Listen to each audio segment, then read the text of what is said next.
आई की मात्रा वाले शब्द जैसे ऐनक, ऐशा, ऐब, ऐश्वर्य, ऐलान, पैसा, महीना, मैदा, थैला, मेला, हैजा, क्षेत्र, फैशन, वैदिक, दैनिक, सैनिक, कैमरा, मैदान, नैतिक, बैसाख,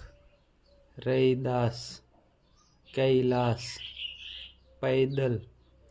फैसला, बैल, भैंस, कैद, गैस, बैंक, भैया, मैच, पैदा, जैन, चैला, पैर, शैर, बैटरी, सदैव, तैराक, वैष्णव, पैमाना, कैलोरी, अवैध, तैयारी, बैठक, जैतून, वैज्ञानिक, बैलगाड़ी।